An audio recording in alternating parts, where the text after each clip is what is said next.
ജൈവ കീടനിയന്ത്രണ മാർഗങ്ങൾ.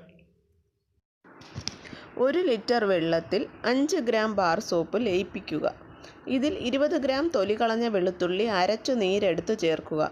20 മില്ലി വേപ്പെണ്ണയും കൂടി ഇതിൽ ചേർത്ത് നന്നായി യോജിപ്പിച്ച് പച്ചക്കറി വിളകളിലെ നീരൂറ്റി കുടിക്കുന്ന കീടങ്ങൾക്കെതിരെ തളിക്കാം.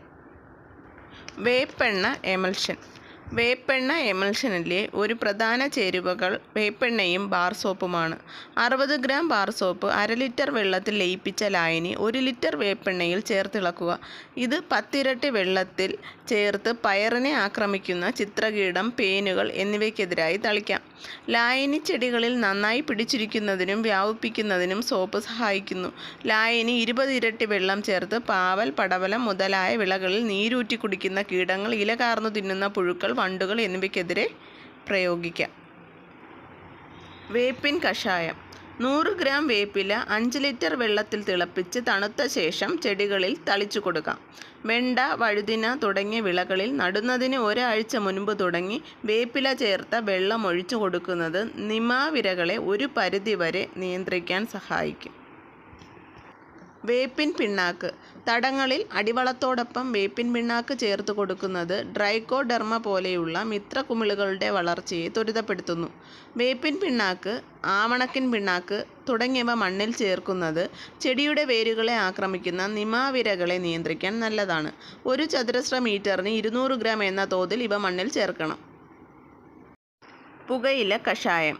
250 ഗ്രാം പുകയില ചെറുതായി അരിഞ്ഞ് 2.25 ലിറ്റർ വെള്ളത്തിൽ കുതിർത്ത് 1 ദിവസം വയ്ക്കുക. അതിനുശേഷം പുകയില കഷണങ്ങൾ പിഴിഞ്ഞ് ചണ്ടി മാറ്റുക. 60 ഗ്രാം ബാർ സോപ്പ് ചെറിയ കഷണങ്ങളാക്കി 1/4 ലിറ്റർ വെള്ളത്തിൽ ലയിപ്പിക്കുക. സോപ്പ് ലായനി പുകയില കഷായവുമായി നന്നായി യോജിപ്പിക്കുക.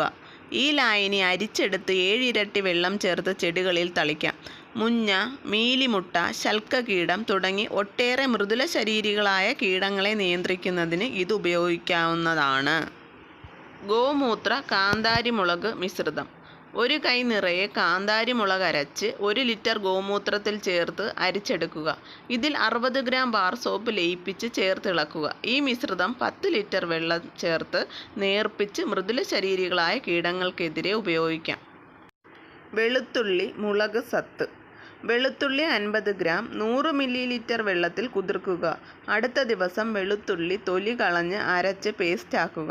ഇതേപോലെ മുളക് 25 ഗ്രാം 50 മില്ലി ലിറ്റർ വെള്ളത്തിലും ഇഞ്ചി 50 ഗ്രാം 100 മില്ലി ലിറ്റർ വെള്ളത്തിലും അരച്ചു പേസ്റ്റാക്കി 3ഉം കൂടി 3 ലിറ്റർ വെള്ളത്തിൽ ചേർത്ത് ഇളക്കി അരിച്ചു തളിക്കുക. ഇത് കായീച്ച, തണ്ടുതുരപ്പൻ, ഇലച്ചാടികൾ, പുഴുക്കൾ എന്നിവയെ നിയന്ത്രിക്കും. വേപ്പിൻ കുരു സത്ത്. 50 ഗ്രാം വേപ്പിൻ കുരു 1 ലിറ്റർ വെള്ളത്തിൽ എന്ന തോതിൽ ഉപയോഗിക്കാം.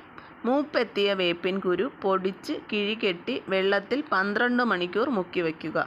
അതിനുശേഷം കിഴി പല പ്രാവശ്യം വെള്ളത്തിൽ മുക്കിപ്പിഴിഞ്ഞ് സത്ത് പുറത്തെടുക്കുക. ഇളം തവിട്ട് നിറത്തിൽ സത്ത് വരുന്നത് വരെ ഇങ്ങനെ കിഴി വെള്ളത്തിൽ മുക്കിപ്പിഴിഞ്ഞെടുക്കുക. ഈ ലായനി നേരിട്ട് തളിക്കാം. പപ്പായ ഇല സത്ത്. 100 മില്ലി ലിറ്റർ വെള്ളത്തിൽ 50 ഗ്രാം നുറുക്കിയ പപ്പായ ഇല മുക്കി 1 രാത്രി ഇട്ട് വെക്കുക. ഇല അടുത്ത ദിവസം ഞെരടി പിഴിഞ്ഞെടുത്ത സത്ത് 3-4 ഇരട്ടി വെള്ളം ചേർത്ത് തളിക്കുക. ഇലതീനി പുഴുക്കളെ അകറ്റാൻ ഇത് ഫലപ്രദമാകും.